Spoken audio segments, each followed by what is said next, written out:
My friends Juan Miguel, Adrian, and I decided to spend a week in the forest. We went to a cabin owned by Adrian's dad, and the area was spectacular. There was a hunting platform in a tree and a creek not far south of the cabin. We all went to the creek to fish. Juan pointed out a decent-sized snake at the fishing spot, and we all thought that was pretty cool. Miguel took a photo just as a hawk swooped down and grabbed it, which was both impressive and a bit alarming. On our way back to the cabin to cook hot dogs, we saw many deer to the left and right of the trail, but the most notable one was extremely tall. We could only see its head behind one of the trees, but it stood a few meters taller than a typical deer. The thing was watching us, which was odd. It was the first deer I'd seen that didn't just run away upon seeing humans. Miguel and Adrian were just looking at it, but Juan, for some reason, was trying to lure the deer towards us until I said, "It's not a damn dog." We continued walking back to the cabin. When we got there, we lit the fire for the hot dogs, and Miguel and I had a little tomahawk throwing competition at a dead tree while waiting for the food. Juan was smoking a cigarette. The evening was pretty normal. We ate well and drank a bit, but keep in mind none of us were drunk. I don't think any of us had finished our second drink yet. We started talking about the seemingly fearless deer we had seen. Adrian said he was examining the deer when he noticed something we didn't. According to him, the deer was much larger than normal, claiming it was the size of a horse.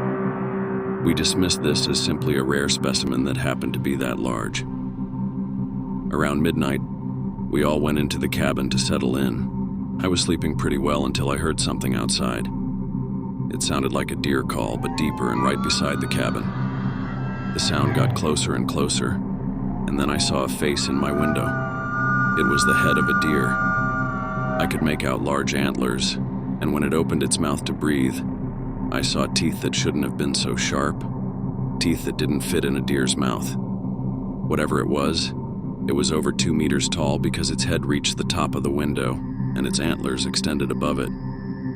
For comparison, I'm 190 meters tall, and from inside the cabin, you'd only see the top of my head if I stood outside the window. I don't think the thing saw me because it stayed there for a while. Eventually, it moved away from my window and I thought it had gone. But not 2 minutes passed when I heard someone scream. It was Juan. We all woke up and ran to Juan's room. He told us something big had stuck its arm through his open window trying to get in, trying to reach him. Then I admitted my story too, telling everyone about the face I had just seen in my window. Adrian rushed to close all the doors and windows. Meanwhile, we kept hearing that distorted deer call coming from right outside. Then we began to hear banging on the walls and the cabin doors. I don't know exactly what it was, but I knew it wanted something. It was doing everything it could to get in, to reach us. We weren't going to go out. Our only hope was daylight, hoping it would leave by then, and if it didn't, I don't know what we were going to do. Fortunately, Adrian's dad had allowed him to bring his shotgun to the cabin, so we felt a bit safer. By morning, there were no signs of the creature. We went outside only to find hoof prints the size of a large man's feet and deep claw marks on the door. We also found dead deer on the cabin roof. We didn't stay much longer there. We got out of those woods as soon as we could. Since then, Adrian and Miguel have only gone back a couple of times. As for Juan and I, we haven't been back to that cabin since the event. Miguel has been having trouble sleeping. He seems unable to get over it, and Juan is more nervous and jumpy than ever. The carnivorous deer man. We hope we never run into him again.